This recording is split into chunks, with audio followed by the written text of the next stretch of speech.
si mal no recuerdo, al terminar la clase del jueves. A ver, un segundito que comparto pantalla. Quiero hacerle esta aclaración antes de olvidarme.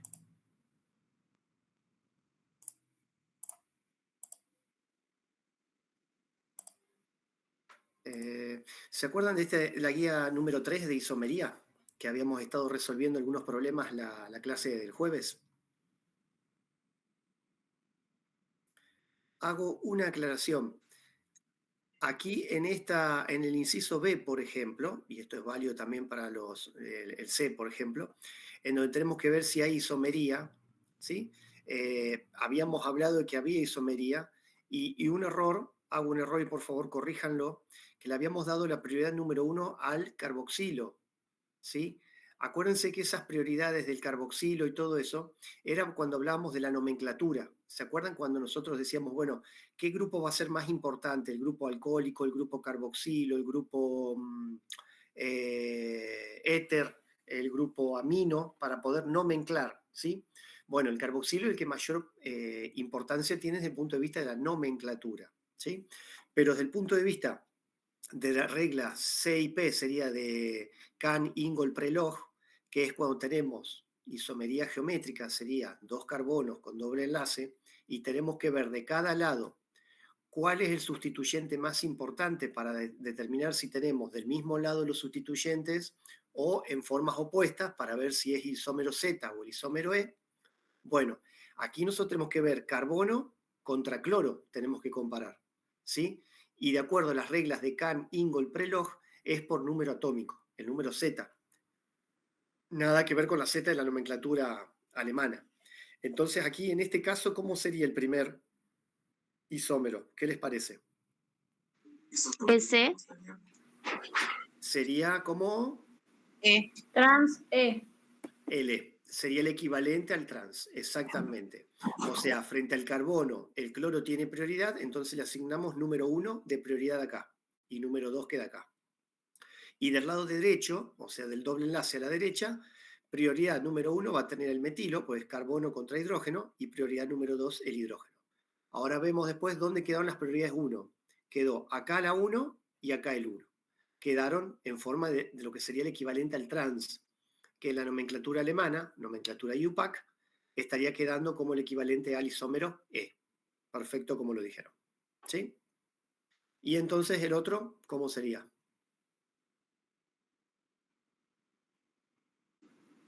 El otro sería el isómero Z. Exactamente.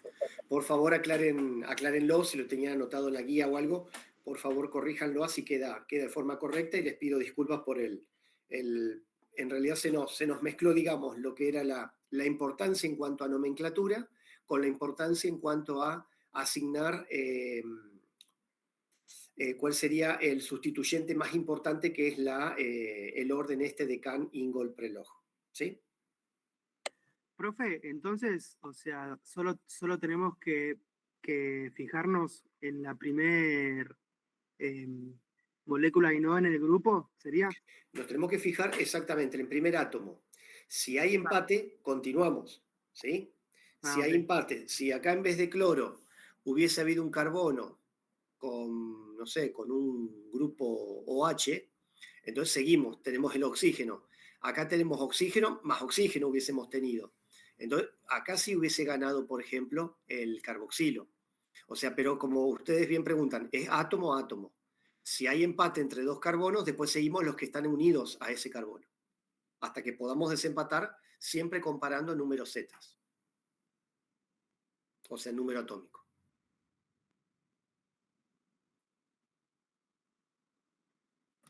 Bien, esto es lo que quería aclararles y ahora, hecha esta salvedad, antes de olvidarme, ahora sí, seguimos con lo que sería la clase que correspondería el día de hoy. ¿Cómo vamos con el cursado? ¿Todo bien? Sí, profe, gracias. Sí, bien. Bárbaro, qué bien, qué lindo escuchar esa respuesta. No, sí, yo la verdad es que a mí, bueno, perdón, mi perra, pero yo la otra vez que le había comentado, el jueves venía como medio sí. pero bueno, la verdad que con la clase del jueves ya viendo también ejercicios y todo, bueno.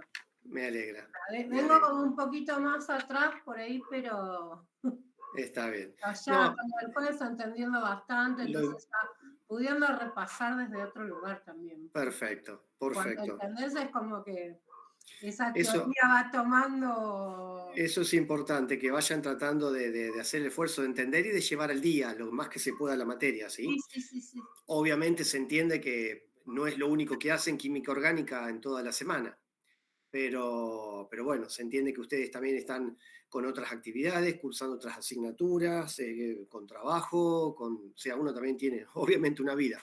Pero bueno, todo lo que más pueden llevar al día la asignatura realmente les va a ayudar para llegar mejor parados al parcial, ¿no? A los exámenes. El viernes estuvo la tutoría de Miriam, que estuvo muy buena también. Bien. Justo eso les iba a comentar. Aprovechen los horarios justamente las tutorías de los chicos. Eso vale oro. Eso es tiempo que realmente, no sé si en todas las asignaturas tienen esa posibilidad, pero bueno, en esta la tienen y realmente aprovechen ese tiempo que vale oro realmente. Es un par de horas cada turno, ¿no? Que pueden realmente evacuar muchas consultas, muchas dudas, inquietudes, lo que a veces va decantando, ¿no? Cuando uno medio en la teórica son varios conceptos teóricos, a veces uno los va leyendo más tranquilos en el libro, repasándolos, recordando, ahí surgen consultas, surgen dudas, y entonces todo lo que puedan ir evacuando en más tiempo, en el tiempo real mejor que puedan, es lo que vale oro, para que después entonces puedan aprovechar la clase que viene y puedan seguir aprovechando los conceptos que van viniendo, ¿no? Así no se van acumulando las inquietudes. Profe, perdón, los horarios de las tutorías, ¿dónde los puedo ver? Porque yo, por ejemplo, no sabía. Los horarios de las tutorías La verdad que yo no supe la del viernes. En el grupo de WhatsApp, en la descripción, están todas las Eso tutorías. me parece que Miriam, sí, me parece que Miriam lo había puesto a disposición ahí en el grupo, creo que en la portada del grupo, ¿no? Ay, miro, la verdad O en que la no. información del grupo. Creo que ahí estaba la información del Drive, de la comisión nuestra, y estaban las tutorías, los horarios en general de las tutorías. Sí, están las de todos. Buenísimo. Sí, gracias, profe. No, por favor. Perfecto. Bueno, bárbaro. Si les parece, entonces arrancamos con la clase de hoy. Es una teórica linda, pero bueno, tiene su complejidad, digamos.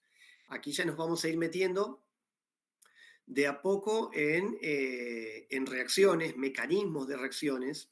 Ya vamos a ir viendo más cuando hablamos de mecanismos de las flechitas, ¿no? Esa de quién ataca a qué, si el nucleófilo ataca al electrófilo, qué pasa con ese par de electrones. O sea, justamente como el nombre lo dice, mecanismo es paso a paso cómo van ocurriendo ciertas reacciones, sean de sustitución, sean de eliminación, que es lo que vamos a ver ahora, y más adelante que vamos a ir viendo incluso otros tipos de reacciones, por ejemplo, de adición o de adición, y después, bueno, la parte de aromáticos. Pero bueno, aquí vamos a empezar a meternos un poco más de lleno en las reacciones de química orgánica. Cuando hablamos de halogenuros de alquilo, justamente, a ver si pongo el cursor, el puntero. Halogenuros de alquilo, básicamente, bueno, como su nombre lo sugiere, hay una molécula, hay un átomo de halógeno, al menos, en la molécula. O sea, como mínimo tenemos un halógeno que está enlazado a uno de los átomos del carbono que va a tener hibridación sp3 de un grupo alquilo. O sea, podemos tener, en términos generales, un halogenuro de metilo, o si no, halogenuros primarios, que, bueno, los halogenuros, ¿cómo se pueden clasificar justamente? En primarios, secundarios y terciarios. Como ya veníamos anteriormente, ¿se acuerdan cuando hablamos de carbocationes, cuando hablamos de carbaniones, cuando hablamos de radicales? Hacíamos esta clasificación. Primarios, secundarios y terciarios. Los halogenuros del alquilo justamente van a ser moléculas orgánicas que van a tener al menos un átomo de halógeno, ¿sí? Que va a estar unido a un carbono. Este carbono va a estar con hibridación sp3 y a su vez vamos a poder clasificarlos en primarios, secundarios y terciarios también. ¿Cuándo va a ser primario? Los primarios, los halogenuros primarios, van a ser los que tienen al halógeno que va a estar unido a un carbono primario. En los secundarios, este halógeno va a estar unido a un carbono secundario. Y en los terciarios, este halógeno va a estar unido a un carbono terciario. O sea, seguimos haciendo el mismo paralelismo, si se quiere, que lo que eran con los carbocationes, los carbaniones y los radicales. Los halogenuros de alquilo, ustedes dirán, ¿qué moléculas son? Muchas de las que nos rodean y que incluso uno con los que a veces suele trabajar o codearse. Fíjense que tenemos el cloroformo, ¿sí? Son tres cloros unidos a un carbono. El halotano tiene esta molécula, tiene flúor, tiene cloro, tiene bromo, es un anestésico. Después tenemos el freón, ¿sí? Que es empleado como refrigerantes. Muchas veces tienen, creo que dicen con letras R22 o algo así, pero bueno, son básicamente muchos de los gases que se usan ahí licuados dentro de los aire acondicionados, son estos halogenuros de alquilo. Y después también, por ejemplo, el tricloroetano, empleados como fluidos también de limpieza, por ejemplo, entre otros. ¿Cómo se nomenclan? ¿Cómo se denominan estos? Normalmente hay un nombre común, ustedes ya saben, ya de a poco nos vamos metiendo en que para las moléculas de química orgánica tenemos una nomenclatura común, que muchas veces es lo que predomina, pero también muchas veces lo que va quedando en desuso, y el sistema IUPAC, que es lo que justamente está acordado por todo lo que es la Asociación Química Internacional, y a su vez es lo que formalmente sería la nomenclatura que se utiliza incluso muchas veces, quizás no en laboratorio en forma coloquial, pero cuando uno hace en la parte de libros o en revistas de divulgación científica o algo, es la nomenclatura que se utiliza. El nombre común en este caso para los halogenuros de alquilo básicamente va a ser el nombre del halógeno con la terminación uro. Entonces, bueno, por ejemplo, el nombre común de este compuesto será fluoruro de etilo. ¿Sí? Bueno, yo le decía, la terminación uro seguido por el nombre del grupo alquil, perdón. Entonces, fluoruro de etilo, ioduro de ciclohexilo, cloruro de N-propilo, ¿sí? O sea, la parte de alcano es lo que va como alquilo, como hilo. Y al principio va el halógeno con uro. Será fluoruro, ioduro, cloruro, bromuro. Y en la nomenclatura IUPAC, los halogenuros de alquilo se denominan como los alcanos sustituidos. O sea, la primera parte del nombre del halógeno termina con O, es decir, fluoro, cloro, bromo, iodo. Y después irá el nombre del alcano.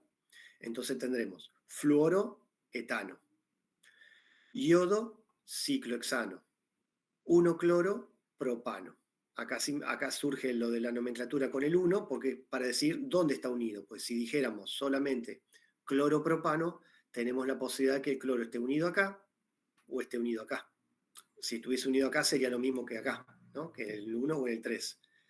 Pero entonces por eso tendríamos que decir dónde está unido. No es lo mismo desde varios puntos de vista que el cloro esté unido en el medio de la molécula, o sea, en el carbono 2, que lo que sería en el carbono 1. ¿Sí? Darío, ese cloro Sí. entonces, o sea, el número 1 identificaría el lugar, el espacio donde se encuentra el cloro. Exactamente. Está Como haciendo referencia que el cloro está unido en el carbono 1 de ese propano. Tal cual. Ah, gracias. Uh-huh. Los halogenuros de alquilo en cuanto a estructura poseen un enlace carbono-halógeno, el cual, bueno, ustedes ya saben que debido a la electronegatividad del halógeno, ese enlace va a ser polar. O sea, en un enlace carbono-cloro, por ejemplo, estamos todos de acuerdo, creo, de que la nube de electrones va a estar principalmente rodeando el cloro, que es más electronegativo, y esto va a ser válido para cualquier halógeno. Dejando entonces con una densidad de carga negativa al cloro y con una densidad de carga positiva al carbono. ¿Sí? Este es el caso del clorometano. Entonces, la mayoría de las reacciones de los halogenuros de alquilo resultan justamente de la ruptura de este enlace que está polarizado, ¿sí? Que tiene un momento dipolar.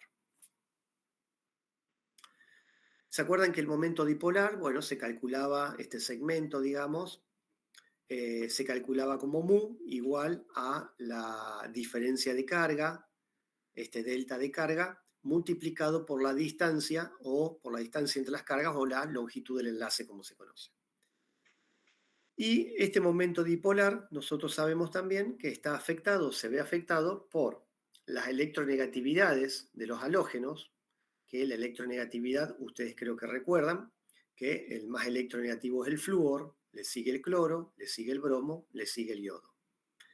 También este momento dipolar se ve afectado por las longitudes de enlace, las cuales poseen el orden inverso, ya que se relacionan con el tamaño del halógeno. El flúor es el más chiquito, enlace carbono-flúor es el más cortito porque a su vez es el más electronegativo. Y así vamos incrementando la distancia, la longitud de enlace, para con el cloro, para con el bromo y para con el yodo. ¿Sí? Debido a estos dos factores que a su vez influyen sobre el momento dipolar, es donde nos queda el orden de este parámetro como de la siguiente manera.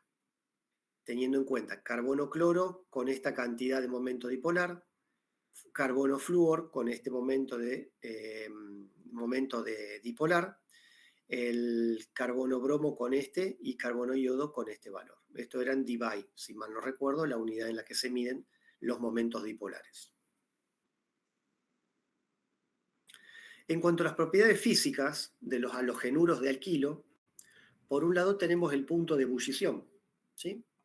Normalmente, como regla general, cuando hablamos de punto de ebullición, nosotros decimos, a mayor fuerzas intermoleculares, mayor punto de ebullición, ¿sí? Y esto va a ser válido también para los halogenuros del alquilo. ¿Qué tipos de fuerzas?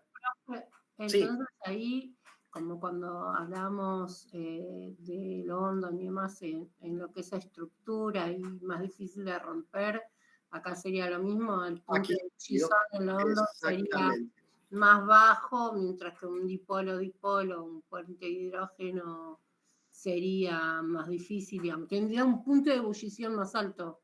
Exactamente, los halogenuros de alquilo tienen tanto las interacciones de Landon como también van a tener las interacciones dipolo-dipolo, justamente por este enlace que está polarizado, ¿sí?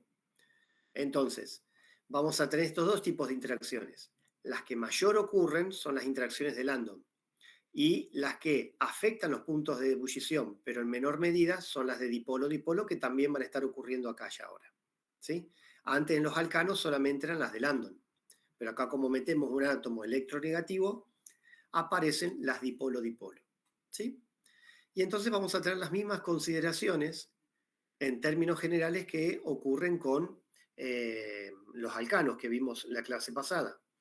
Entonces, los halogenuros de alquilo tienen puntos de ebullición mayores que los correspondientes alcanos. Esto por un lado. O sea, a igual longitud de cadena, si metemos un halógeno, aumenta el punto de ebullición. ¿Por qué? Porque se suman interacciones dipolo-dipolo, ¿sí? A las que Landon que ya existían.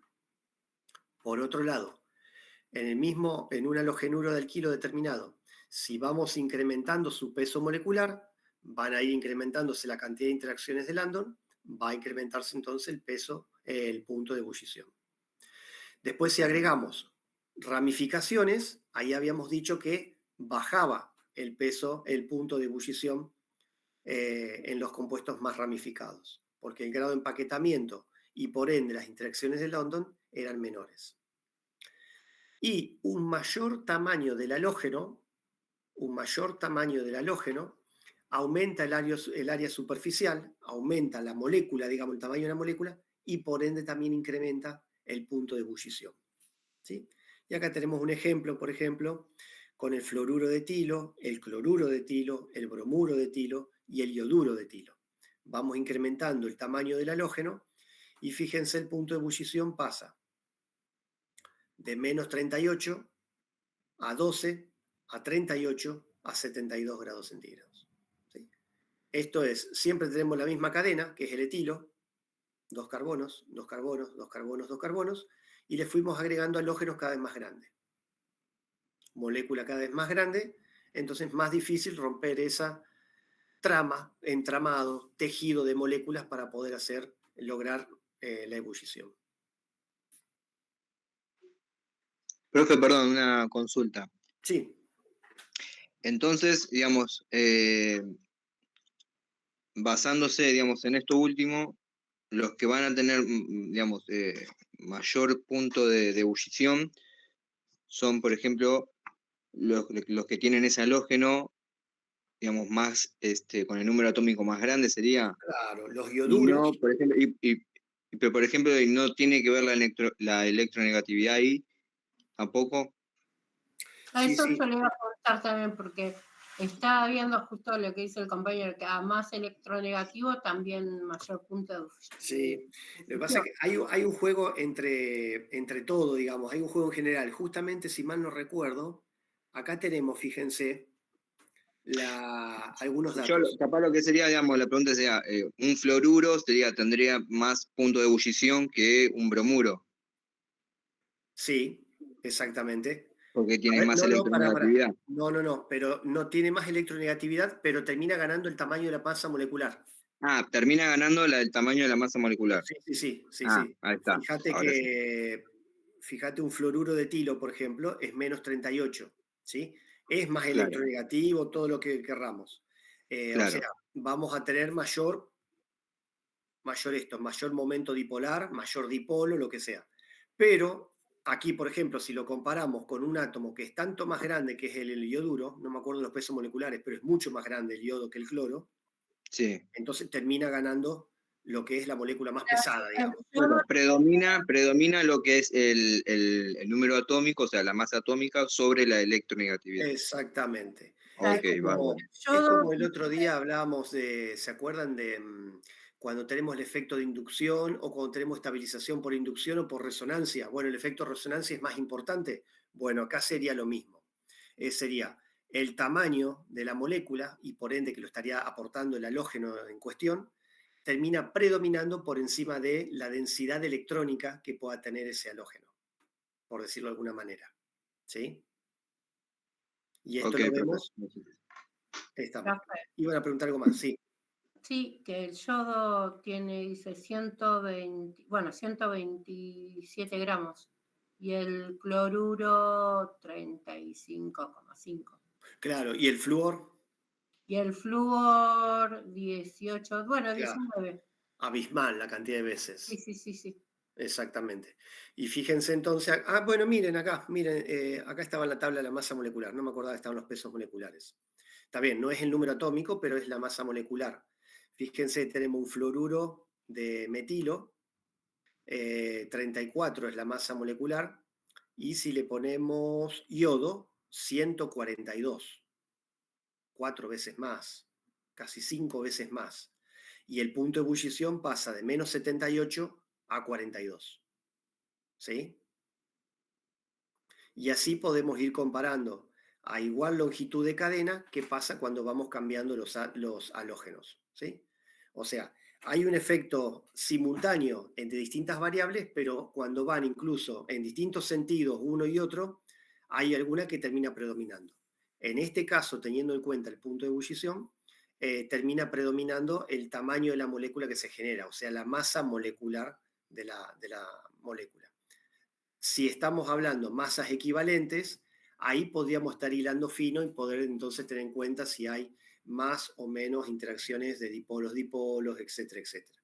Pero eso se compara cuando estamos hablando de pesos moleculares parecidos. Si el peso molecular es muy diferente, termina predominando ese peso molecular diferente. ¿Sí? Vale la aclaración y muy bien la observación de lo que preguntaron. Bien, acá, bueno, algunos ejemplos, justamente, propiedades físicas, seguimos con densidad, por ejemplo, acá en esta tabla se agrega, aparte del punto de ebullición, que es lo que estábamos viendo recién, ¿qué pasa con la densidad?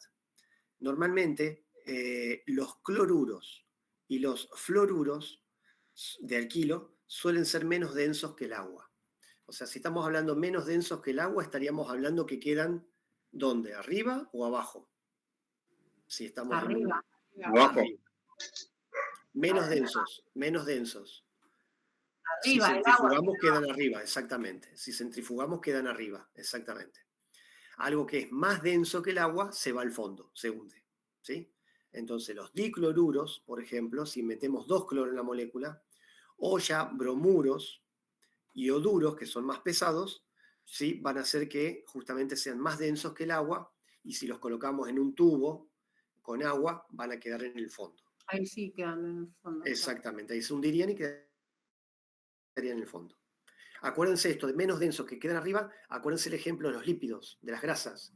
Los aceites son menos densos que el agua y quedan siempre en la superficie, ¿vieron? Las gotas de aceite. Bien, ¿qué pasa con la reactividad entonces de estos halogenuros de alquilo? Y es donde vamos a justamente poner el punto en estas moléculas. Debido a las características de estos halogenuros que estuvimos viendo anteriormente, pueden sufrir dos tipos principales o dos familias principales de reacciones, que son las reacciones de sustitución y las reacciones de eliminación. Básicamente, este sería el halogenuro de alquilo, ¿sí? Lo que ocurre es, en las reacciones de sustitución, que este halógeno X, justamente sustituido por este, llamémosle nucleófilo Y, ¿sí? Y queda el halógeno con carga negativa y este nucleófilo sustituyente Y incorporado en la molécula. Y si no, las otras familias de reacciones son las de eliminación, en donde justamente el halógeno se va, también se va un hidrógeno, que es el que se une a este nucleófilo, me queda el halógeno siempre libre en las dos, me queda el hidrógeno unido al nucleófilo y se formó un doble enlace. O sea, se eliminó ese halógeno junto con un hidrógeno. A su vez, las reacciones de sustitución, nosotros vamos a ver que van a poder ser sustitución de tipo SN, o sea, se llaman sustitución nucleofílica 1 o sustitución nucleofílica 2. Y las de eliminación, eliminación 1 y eliminación 2. ¿Sí? Esto es a grandes rasgos lo que vamos a seguir viendo ahora. Antes que nada vamos a repasar algunos conceptos que ya lo estuvimos mencionando 2 clases atrás, si mal no recuerdo. ¿Se acuerdan lo que era un nucleófilo? ¿Sí? Básicamente, ¿qué era? Era un átomo o un grupo de átomos que eran ricos en electrones. O sea, poseen un par de electrones que pueden compartir y por eso se llamaban amantes del núcleo. ¿Sí? Y algunos pueden ser neutros y otros pueden tener cargas negativas. ¿Cómo los suelen nomenclar o cómo los van a poder ver en la bibliografía? Como NU con un signo negativo, o con NU con 2 puntitos e incluso un signo negativo también. Normalmente nosotros los vamos a usar como nucleófilo y con un signo negativo, normalmente. Algunos ejemplos de nucleófilos podemos tener el agua, el oxidrilo, que es una molécula de agua que perdió un protón, un cloruro, podríamos tener alguna amina, podríamos tener incluso la molécula de agua que antes nombraba. ¿Sí? Estos son nucleófilos, todos estos son nucleófilos que, fíjense, tienen algún par de electrones para compartir. ¿Sí? Entonces, normalmente, ustedes ya saben que un nucleófilo reacciona con un electrófilo. Que justamente el electrófilo es también o un átomo o un grupo de átomos que es carente de electrones. O sea que puede aceptar un par de electrones y por ende se le llama electrófilo, o sea, amante o afín de los electrones. Algunos pueden ser neutros y otros pueden tener carga positiva. Y algunas formas de expresarlos a los electrófilos con la E, así, a secas, o con la E con el signo positivo.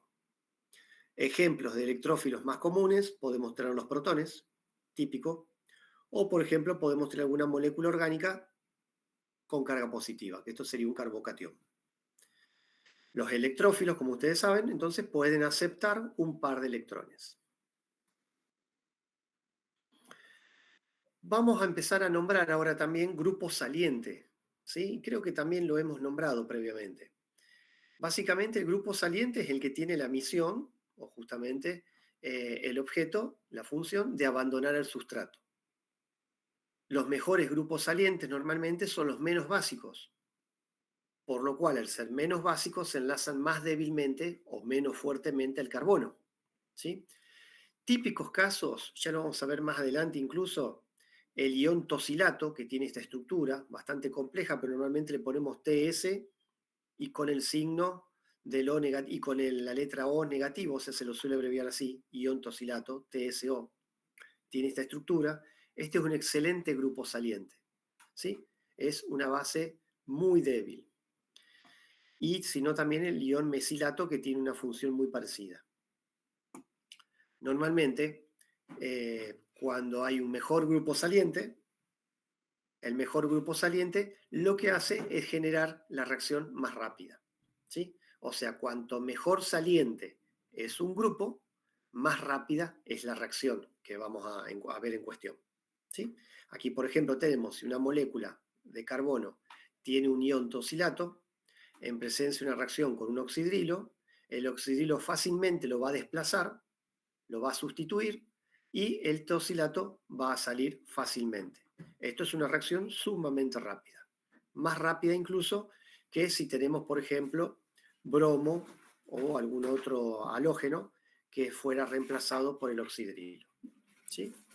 Entonces, esto lo vamos a ver un poquito más adelante, estos buenos grupos salientes. ¿Qué más?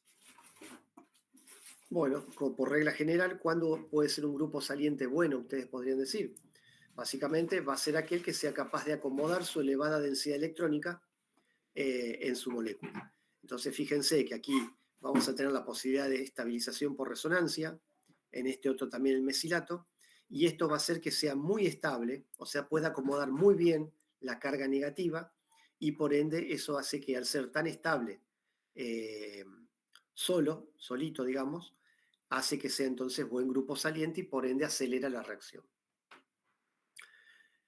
Factores que aumentan normalmente la estabilidad electrónica de estos grupos salientes, normalmente es el tamaño de los átomos o del grupo, la electronegatividad de estos átomos o grupos y la posibilidad de deslocalización por resonancia, que esto es importantísimo para este tema. ¿Se acuerdan también, repasando conceptos, de los diagramas de energía de reacción? ¿Sí? ¿Se acuerdan que si nosotros veíamos en función la energía en función del grado de avance de una reacción, nosotros podíamos tener, por ejemplo, una gráfica así, de 2 picos o de un solo pico? ¿Se acuerdan cuándo era qué? ¿Cuándo era cuándo?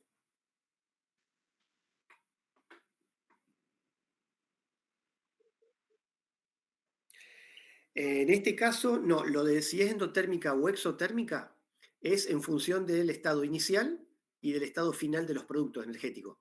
Aquí los productos tienen menor energía que los reactivos. Por ende, esta es una típica reacción exotérmica. Al realizarse la reacción de reactivos a productos, vamos a liberar energía. Pero yo me refería a estas crestas, a estos picos, digamos, energéticos. ¿Qué significaba? ¿Que era una reacción de qué tipo?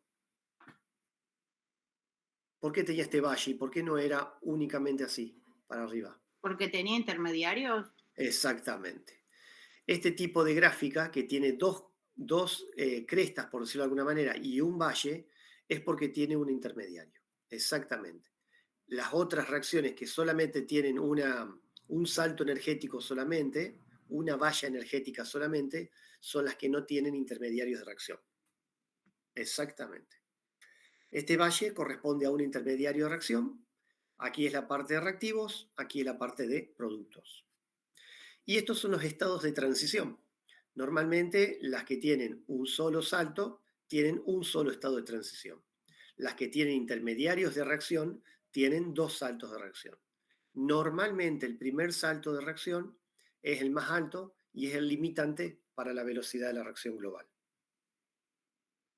Entonces fíjense, aquí tenemos el primer delta de energía, es la energía de activación para el primer paso, y el segundo salto energético es la energía de activación del segundo paso de reacción, ¿sí? Y este delta de energía entre reactivos y productos es lo que yo les decía, si da favorable, que tiene menos energía, da favorable, da negativo, digamos, es porque la reacción es exotérmica. O sea, los productos tienen menor energía que los reactivos. Eso implica que se perdió energía, se liberó energía. Eso habla de que es exotérmica, liberó energía o calor. Entonces, Repasando también esos conceptos, los tipos de reacción que habíamos dicho, teníamos las reacciones de sustitución, se reemplazaba el halógeno, y las de eliminación, que eran donde se iba el halógeno y también se iba un hidrógeno y se generaba un doble enlace. En la de sustitución, el átomo de carbono, nosotros sabemos que tiene una carga parcial positiva. Esto lo hace electrofílico, ¿sí? O sea, el átomo de halógeno se va a poder ir como un ion haluro, quedándose con un par de electrones del enlace, y entonces va a actuar como un grupo saliente. Mientras que el carbono va a quedar como un nucleófilo que va a hacer, va a atacar al carbono, el carbono que queda va a actuar como un electrófilo en el cual el nucleófilo lo va a poder atacar a este carbono que es electrofílico. Perdón, se me había enredado. ¿Sí? ¿Está claro? El carbono queda con carga positiva y el nucleófilo entonces va a aprovechar y le va a ceder o lo va a atacar con sus electrones para formar un enlace. Sí. Consulta antes de seguir. X e Y son los dos halógenos.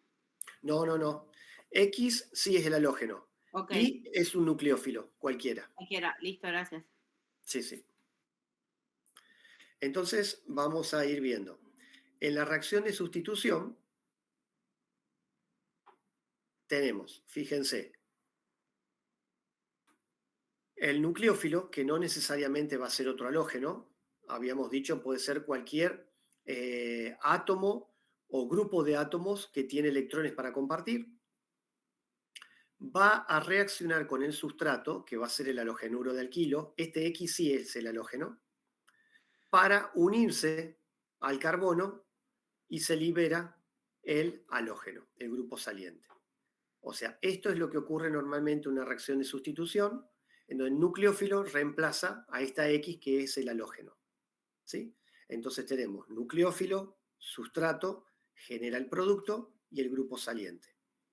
En este tipo de reacciones, el nucleófilo se dice que sustituye al grupo saliente, que va a ser el halógeno. ¿Sí?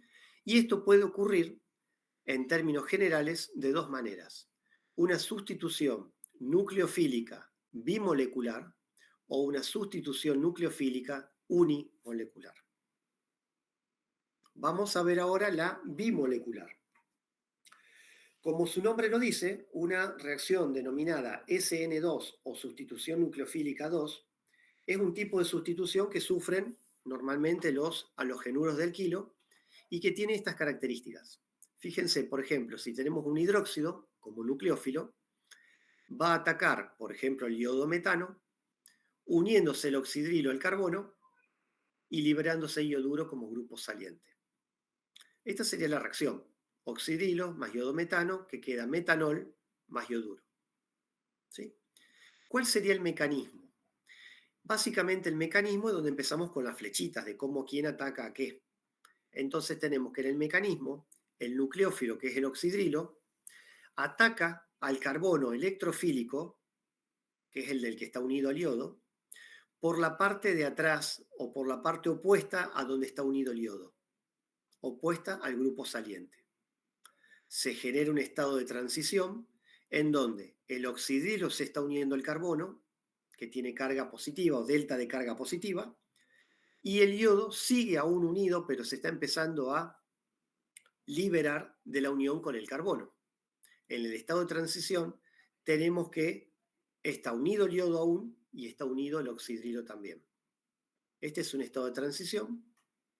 Aquí el enlace carbono, grupo saliente, comienza a romperse y el enlace carbono, nucleófilo, comienza a formarse. Y finalmente se genera el producto que va a presentar justamente el carbono unido al oxidrilo, ya hay grupo saliente ioduro suelto, y este carbono va a presentar una inversión de la configuración. ¿Qué significa eso? Inversión de la configuración. ¿Qué se les ocurre? Pasa de ser R o a S. Exactamente. Si uno lo ve con un ejemplo, miren, con un ejemplo incluso de hoy que a la mañana llovía, por ejemplo, yo lo imagino, este es un paraguas y por el efecto del oxidrilo se dio vuelta el paraguas, quedó al revés. ¿Vieron el paraguas con el viento cuando se da vuelta? Se invirtió. Tenía una forma para un lado el paraguas, quedó al revés el paraguas. Y si lo vemos, como muy bien lo dijeron ustedes, en cuanto a la configuración de este carbono asimétrico, por ejemplo, o si fuera asimétrico, estaríamos hablando de que si era R, quedará S. O sea, queda invertida la configuración. ¿Sí? El mecanismo de reacción de esta sustitución nucleofílica SN2 se produce en un único paso. Único paso. Entonces, tanto el nucleófilo como el sustrato, ambos participan en la velocidad de reacción. La velocidad de reacción está dada por la velocidad de esa reacción, es igual a una constante que multiplica la concentración del halogenuro de alquilo por la concentración del nucleófilo.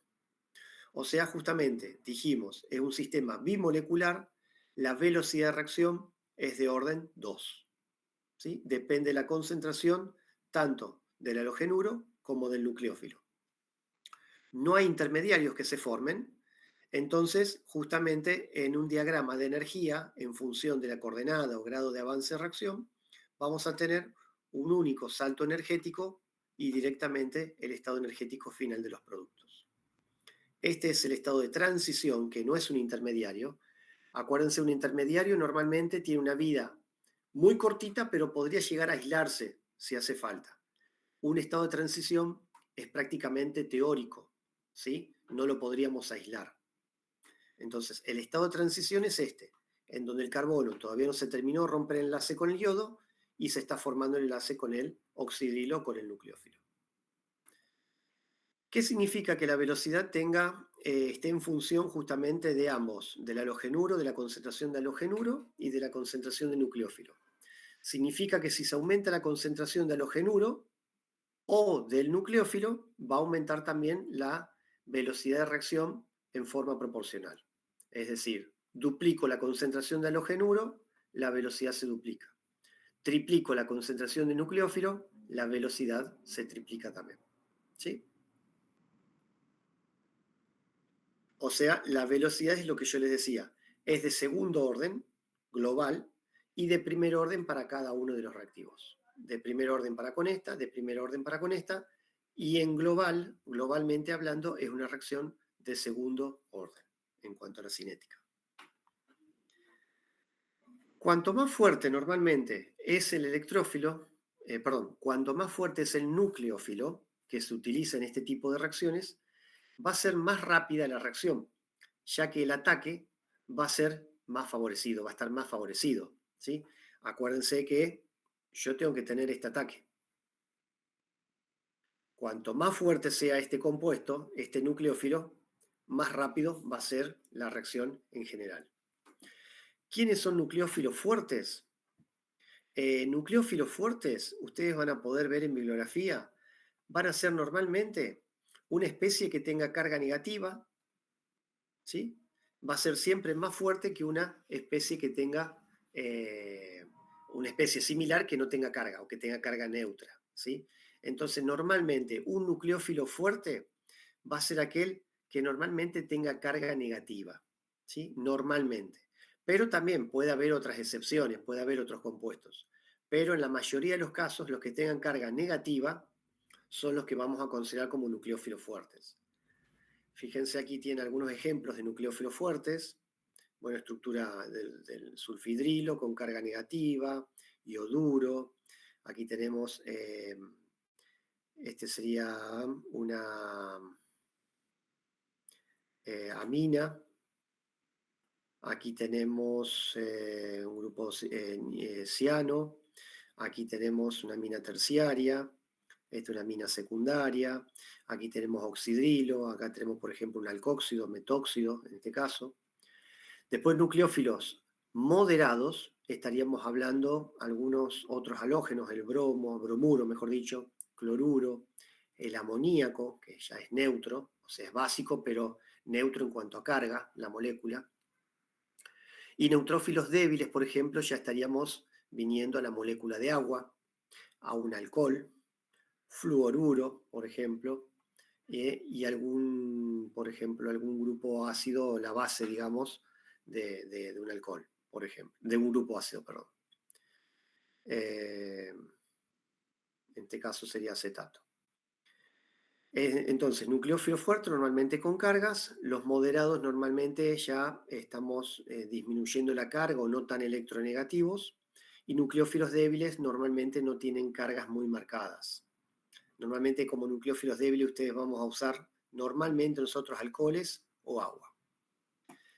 Y básicamente acuérdense de esto, que la basicidad va a estar definida o siempre se encuentra definida por la constante de equilibrio para atraer o abstraer, mejor dicho, quitar un protón, ¿sí?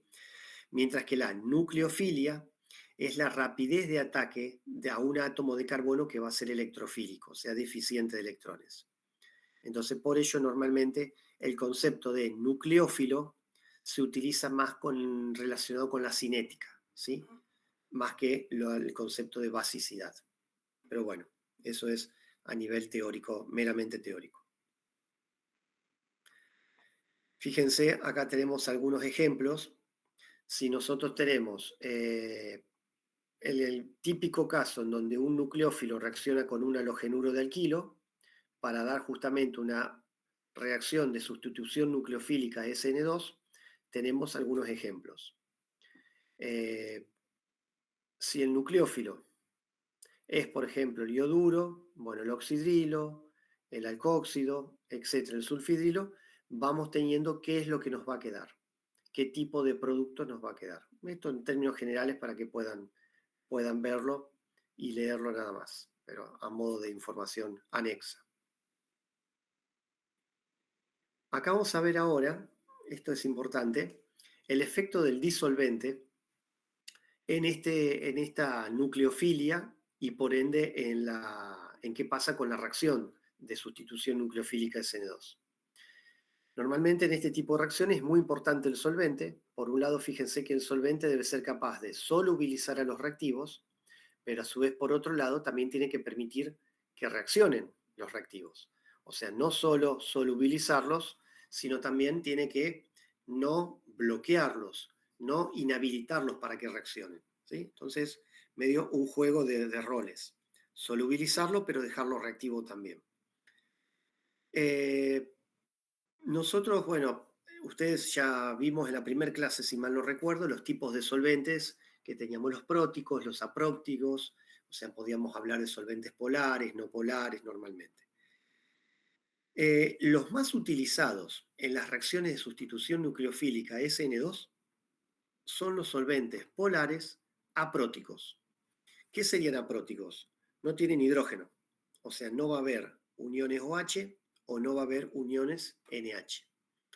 Entonces no forman interacciones de puente hidrógeno con el nucleófilo, pero sí poseen momentos dipolares fuertes que permiten solubilizarlo, ¿sí?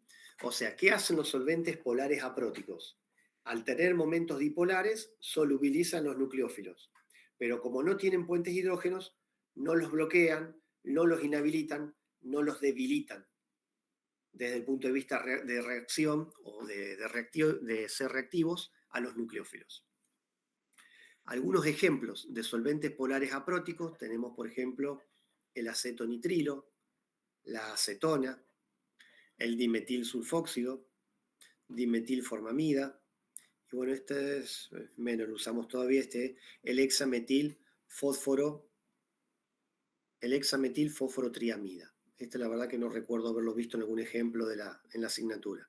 Pero bueno, son típicos casos de solventes polares, fíjense que todos tienen momentos dipolares, pero no tienen uniones oxígeno-hidrógeno o nitrógeno-hidrógeno, o sea, no pueden formar puentes hidrógenos.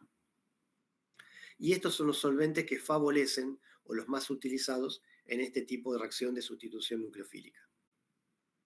Fíjense entonces, aquí al contrario, si tenemos solventes polares próticos, estos tienen OH o NH, pueden formar puentes hidrógenos, con lo que generan solvatación de las moléculas, y de esta forma reducen la fuerza del nucleófilo, lo debilitan en cuanto a su reactividad para con el halogenuro de alquilo. Entonces, por este modo, fíjense cómo, por ejemplo, si tuviésemos el flúor estaría solvatado con los hidrógenos del reactivo, del solvente, y estaría debilitado para poder hacer la reacción de sustitución aquí con este otro halogenuro de alquilo, ¿sí? Entonces, por esta forma no se recomienda la sustitución nucleofílica de CN2, ya que las interacciones por puente hidrógeno deben romperse antes de que se dé el ataque al carbono electrofílico. O sea, el flúor tiene que romper esto primero para después poder ir y atacar al carbono realizando la sustitución nucleofílica. Aguárdeme un segundito. Ahí ya estoy de vuelta.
Disculpen, volví.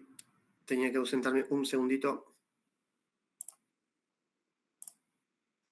Bien, disculpen. Les comentaba. ¿Se entiende esto entonces? Si tenemos un solvente polar prótico, va a estar interactuando. Estos se van a generar puentes hidrógenos con este nucleófilo, y esto va a hacer que el nucleófilo primero tenga que quitarse de encima, por decirlo de alguna manera, a estos puentes de hidrógeno para después poder recién atacar al carbono del halogenuro de alquilo. Entonces esto obviamente lentece, frena la reacción. Por eso se desaconsejan este tipo de solventes polares en este tipo de reacción sustitución nucleofílica de CN2. Y en el caso de los solventes apolares, directamente no se utilizan debido a la escasa solubilidad tanto del halogenuro como del nucleófilo, porque todos ellos tienen momentos dipolares. Y si vamos a hablar de solventes apolares, no estamos, justamente no tendríamos posibilidad de interacción en ningún sentido, ni por el lado de los dipolos, ni por el lado, obviamente, de los puentes de hidrógeno. ¿Se entiende hasta acá? Sí, profe. Sí. Bárbaro, perfecto. En cuanto al grupo saliente, bueno, la velocidad de reacción va a ser mayor cuando el grupo saliente presente las características, ¿cuáles? Las características de ser un aceptor de electrones que pueda polarizar el enlace con el carbono, o sea, generar una carga parcial positiva sobre el átomo de carbono y hacerlo electrofílico, que sea estable, o sea, normalmente una vez que haya salido que no vuelva a reaccionar, que no reaccione, o sea, que sea una base débil, sería lo ideal, y que sean polarizables, o sea, que estabilicen el estado de transición, lo que reduce la energía de activación, ¿sí? Entonces, el grupo saliente básicamente tiene que tener estas características. ¿Cuáles son buenos grupos salientes, los grupos salientes más comunes? Si son iones, tenemos los aluros, o sea, cloruro, bromuro, ioduro, son muy buenos grupos salientes. Si no, bueno, sulfonatos, sulfatos, fosfatos, estaba el tosilato que ya lo habíamos mencionado anteriormente. Y dentro de las moléculas neutras tenemos el agua, tenemos los alcoholes, aminas, fofinas. Estos son buenos grupos salientes en general.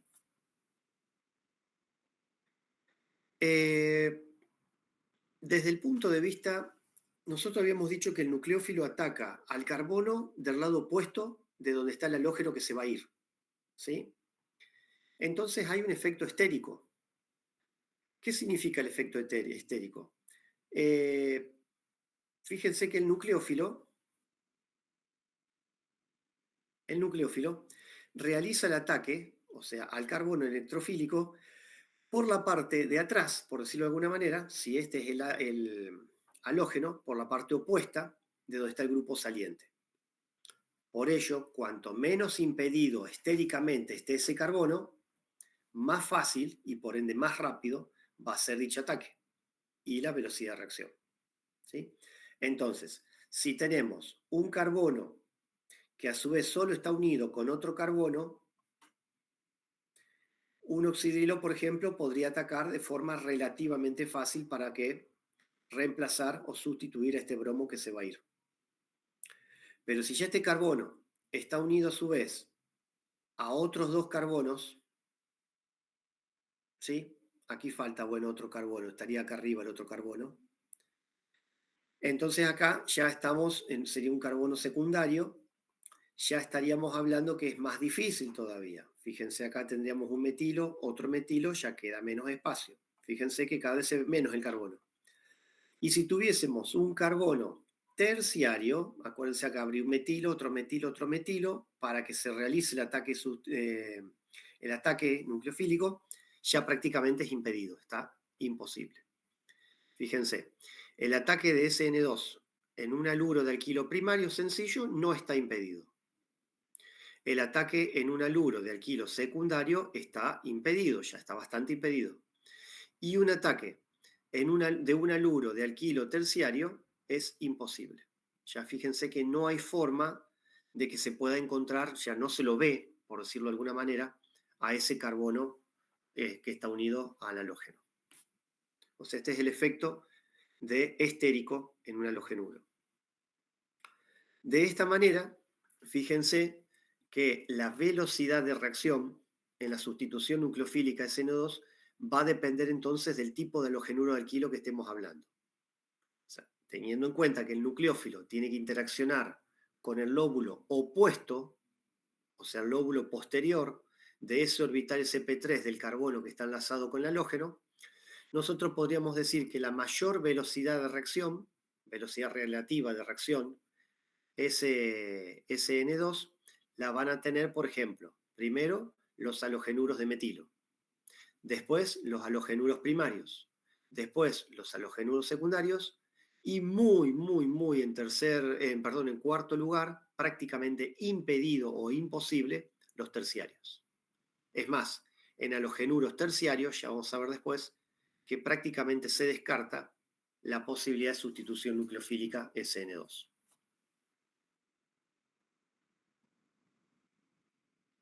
Fíjense acá, un ejemplo práctico, esto está sacado de una publicación internacional. Si tenemos el tipo de haluro o de halogenuro, aquí tenemos la velocidad para una reacción de SN2. Fíjense, para el metilo, o sea, tenemos el bromuro de metilo más de 1000 veces la reacción en velocidad relativa o rapidez relativa. Si fuera primario, es en 50. Si fuera en secundario, es 1. ¿Sí? O sea que un halogenuro primario reacciona por sustitución nucleofílica SN2 50 veces más rápido que un secundario. Y un metilo más de 1000 veces más rápido que un secundario. Y un terciario reacciona 1000 veces más lento que uno secundario. ¿Sí? Y estamos hablando 1000 por 1000 veces, o sea, 1.000.000 de veces más lento que un metilo. ¿Sí? Esto para tener una idea de las comparaciones.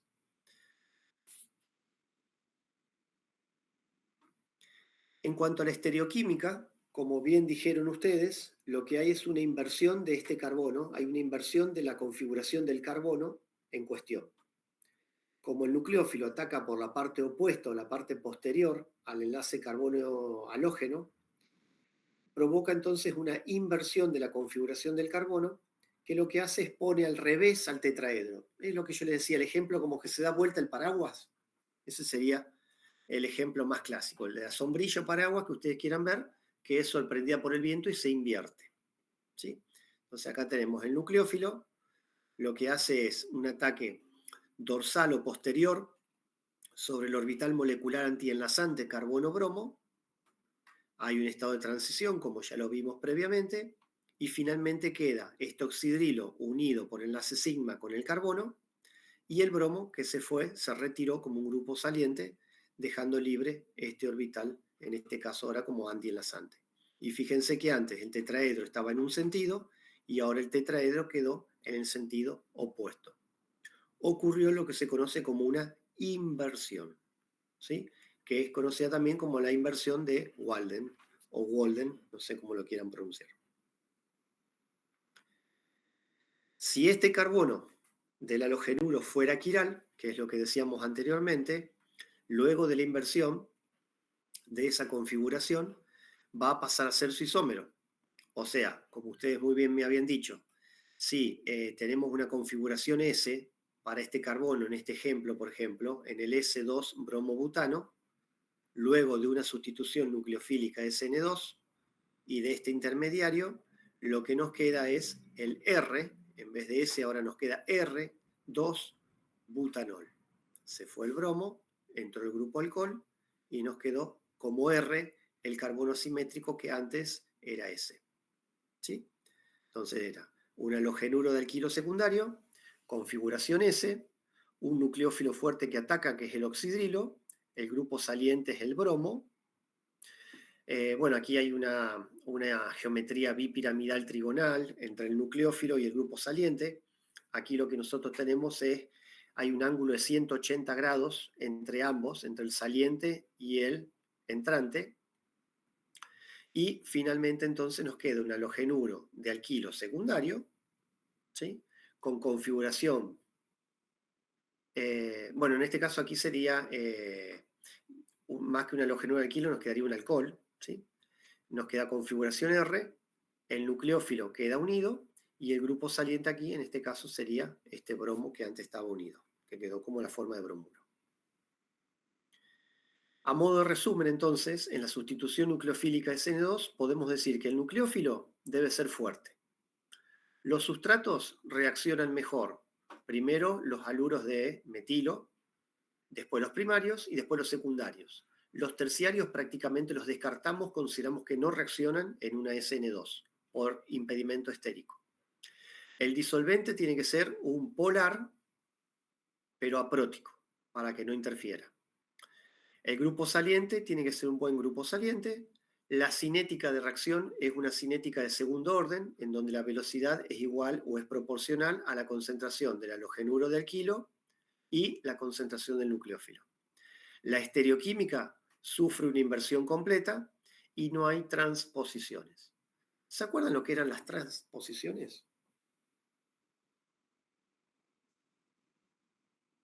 ¿No era que cambiaba de lugar tipo un átomo de la molécula? Exactamente. Un átomo cambiaba de lugar dentro de la misma molécula. Exactamente. Tal cual. Sí, sí, sí. Muy bien. Bien. Esto sería lo más importante de la sustitución SN2. Si les parece, hacemos un break, unos 10 minutitos, arreglamos el mate o calentamos el cafecito y seguimos con la SN1, ¿les parece? Sí, dale, profe. Bárbaro, perfecto. Nos vemos entonces en 10 Sí, minutitos. profe. Bárbaro. Sí, profe. Ok.